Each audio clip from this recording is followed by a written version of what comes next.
अस्सलामुअलैकुम दोस्तों, hi friends, I am अस्करली and you are watching technical वाजवा। भाई आज कुछ डिफरेंट टॉपिक पर बात करेंगे कि स्मार्टफोन कंपनीज कैसे झूठ बोलकर स्मार्टफोन बेच रही हैं। कुछ ऐसी चीजें छुपाई जाती हैं लोगों से जो कि आम लोगों को पता ही नहीं होता।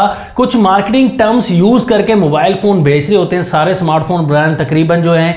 यहाँ पर तो कुछ भोले भाले लोग होते हैं जो कि बातों में आकर और कहते हैं कि भाई ये ठीक ही होगा, अच्छा स्मार्टफोन ये जो एडवर्टाइजमेंट दे रहे हैं, लेकिन ऐसा नहीं होता। असली हकीकत दोस्तों, असली कहानी इसके पीछे क्या है, क्या स्मार्टफोन ब्रांड में वही चीजें होती हैं, कैमरा वही होता है, डिस्प्ले वही होता है, रेजोल्यूशन वही होती है, चार्जिंग वाकई असली होती है, ये सारा कुछ इसी वीडियो में बताएंगे। तो मेक श्योर इस वीडियो को स्किप मत कीजिएगा। चैनल अगर नहीं सब्सक्राइब किया जल्दी सब्सक्राइब कर लीजिए, बेल आइकन को लाजमी क्लिक करिएगा ताकि लेटेस्ट वीडियोस की नोटिफिकेशन आपको जल्दी से मिलती रहेंगी। सो इस न्यू वीडियो के साथ करते हैं भाई स्टार्ट।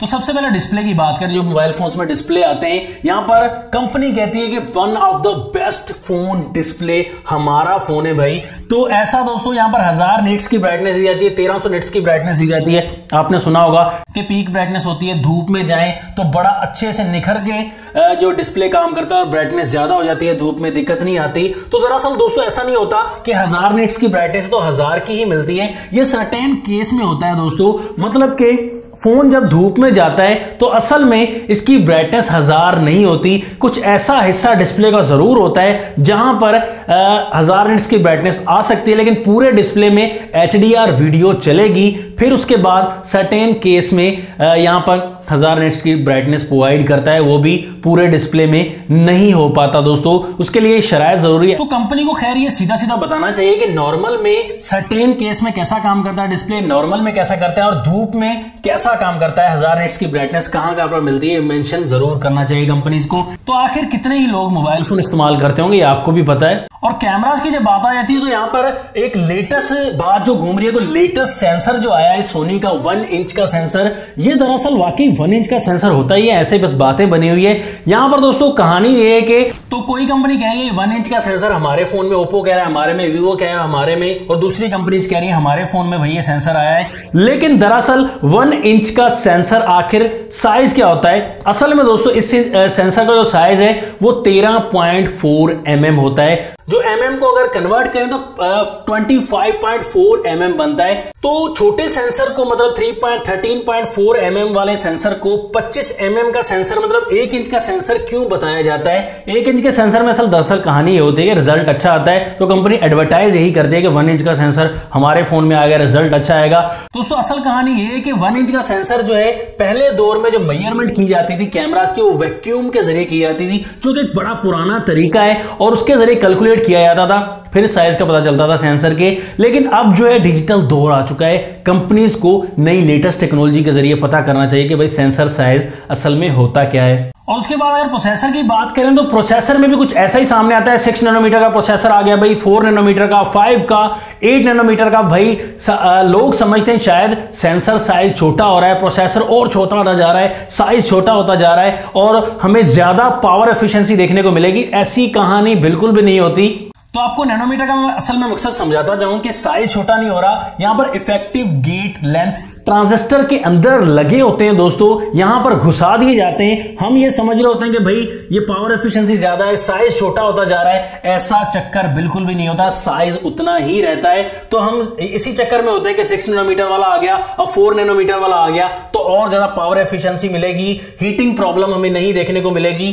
तो ऐसा कुछ भी नहीं होता, ये एडवर्टाइजमेंट के लिए कंपनी करती है। अगर ऐसा हो तो स्नैपड्रैगन 888 या दूसरे जो प्रोसेसर आए डायमेंसिटी के बड़े बड़े फोन्स में, तो असल में फिर उनमें तो हीटिंग प्रॉब्लम होनी ही नहीं चाहिए। तो आपने देखा होगा कि महंगे फोन से ज्यादा ब्लास्ट होते हैं और ज्यादातर महंगे फोन्स में ही हीटिंग प्रॉब्लम ज्यादा आ रही होती है। तो असल में कहानी कुछ है, तो कंपनी को झूठ बोलकर सेल नहीं करना चाहिए, बिल्कुल सच्ची बात बतानी चाहिए। अब दोस्तों चार्जिंग पर आ जाते हैं। चार्जिंग भी कुछ ऐसे एडवर्टाइज की जाती है, 100 वाट का चार्जर, 120 वाट का चार्जर, 150 वाट का चार्जर। और अब फोन आया है Xiaomi का ये 210 वोट का चार्जर। तो दरअसल दोस्तों 100 वाट पर कभी भी फोन चार्ज नहीं करता। अगर 100 वाट वाला चार्जर है तो 90 वाट मैक्सिमम चार्ज करता है। 100 वाट सिर्फ एडवर्टाइजमेंट के लिए कंपनी रखती है। अब ऐसा होता है कि हमेशा फोन 100 वाट पर चार्ज करेगा, 0 से 100% नहीं, ऐसा नहीं होता है, कंडीशन पर डिपेंड करता है।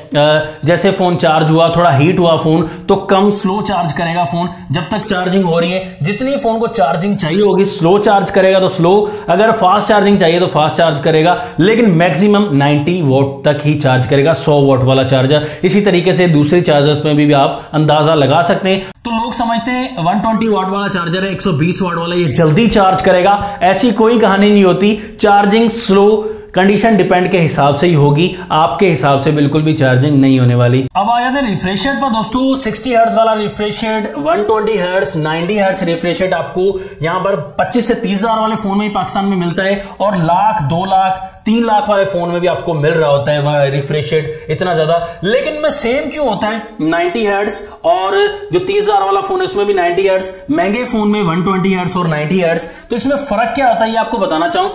जो छोटे फोन में ऑप्शन होता है, मतलब कि जो सस्ते फोन में, वहां पर आपको फोन अपने हिसाब से मेजर करेगा, मतलब कि 30 हर्ट्ज पर भी चलेगा, 60 हर्ट्ज पर, 90 हर्ट्ज पर, 120 हर्ट्ज पर, अपनी मर्जी से कन्वर्ट होता जाएगा जितनी फोन को जरूरत होगी, चाहे ऑप्शन आ रहा हो। लेकिन महंगे फोन में ऐसा होता है वो पूरे रिफ्रेश रेट पर चलता है। उसकी वजह ये कि LTPO डिस्प्ले दिया जाता है महंगे फोन में, और उसके बाद आपको ड्राइवर्स इंस्टॉल किए जाते हैं उस फोन में। जैसा कि iPhone 14 Pro Max में LTPO डिस्प्ले भी है और पूरे रिफ्रेश रेट पर चलता है। इसी तरह महंगे फोन्स में भी यही फर्क रखा जाता है ड्राइवर्स के साथ, इसलिए आपको बहुत ज्यादा फर्क मिलता है। तो दरअसल ये डिस्प्ले बहुत ज्यादा महंगे होते हैं, इसलिए सस्ते फोन्स में ये डिस्प्ले प्रोवाइड नहीं किए जाते। तो ये बहुत बड़ा डिफरेंस आ जाता है, ये कंपनीज कभी भी मेंशन नहीं करती। उसके बाद आया था दोस्तों रेजोल्यूशन का फर्क। फुल HD प्लस और 2K डिस्प्ले, मतलब क्वाड HD डिस्प्ले आपने सुना होगा, तो इसमें आपको ज्यादा फर्क नहीं दिखाई देगा। अगर 2K डिस्प्ले एक फोन में अवेलेबल है, वीडियो चल रही है, फुल HD प्लस में वीडियो चल रही है, तो आपको ज्यादा फर्क महसूस नहीं होगा, क्योंकि दोस्तों यहां पर आपको जो है थोड़ा बहुत ही फर्क देखने को मिलेगा। यहां पर 2K डिस्प्ले में क्या किया जाता है, तो पिक्सल का अरेंज जो है पेंटा के जरिए किया जाता है फोन में। यहां पर आपको 2K डिस्प्ले में एक ब्लू कलर मिलता है, एक रेड कलर, लेकिन ग्रीन जो है वो 2 पॉइंट रखे जाते हैं। तो इसके लिए 2K डिस्प्ले में थोड़ी इंप्रूवमेंट लाई जाती है। लेकिन जैसे ही दोनों फोन्स को चलाएंगे तो आपको ज्यादा कुछ फर्क देखने को नहीं मिलेगा। दोनों ही फोन्स आपको एक ही डिस्प्ले, एक ही कलर्स के साथ नजर आएंगे, और ये बिल्कुल भी मेंशन नहीं किया जाता, एक एक चीज अलग करके डिस्प्ले के बारे में, रेजोल्यूशन के बारे में नहीं बताई जाती। अब नेक्स्ट आखिर में आपको बात करेंगे 100 मेगापिक्सल वाला कैमरा, 108 मेगापिक्सल वाला कैमरा, 50 मेगापिक्सल वाला कैमरा। ये आपको डायरेक्टली फोटोज नहीं प्रोवाइड कर रहे होते दोस्तों। यहां पर फोटो सिर्फ ले सकते हैं आप 12 मेगापिक्सल, 13 मेगापिक्सल, तो मैक्सिमम 16 मेगापिक्सल तक आप डायरेक्टली कैप्चर कर सकते हैं अपने मोबाइल फोन से फोटो। चाहे 108 वाला कैमरा है या 100 मेगापिक्सल वाला कैमरा है, 50 वाला कैमरा है। तो दरअसल होता क्या है दोस्तों, तो जब आप 108 मेगापिक्सल वाले कैमरा से फोटो लेते हो मोबाइल फोन में, तो वो आपको 12 मेगापिक्सल से ही कैप्चर करके 9 फोटोज आपस में मर्ज करके प्रोवाइड कर देता है। लेकिन होती वो 12 मेगापिक्सल से ही है। यहां पर दोस्तों यही हकीकत होती है, जो काफी ऐसे फोन्स हैं जो 50 मेगापिक्सल से डायरेक्टली कैप्चर करते हैं, लेकिन रिजल्ट वैसा हमें नहीं मिलता फोन में दोस्तों। फोन की मैं बात कर रहा हूं। अब कैमरास देखें, 12 मेगापिक्सल वाला, 24 मेगापिक्सल वाला कैमरा होता है, कैसा हाई क्लास रिजल्ट है। तो 108 मेगापिक्सल का रिजल्ट हमें कैसे अच्छा मिल सकता है स्मार्टफोन में, ये भी जरा आप अंदाजा लगा लें दोस्तों। तो यही कुछ चीजें थी, कुछ हकीकत थी दोस्तों जो मैंने आपको बतानी थी, मेंशन करनी थी। उम्मीद है आप बोर नहीं होंगे और इस वीडियो से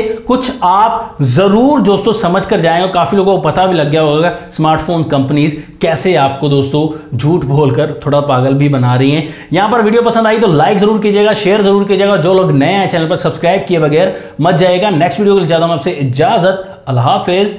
पाकिस्तान जिंदाबाद।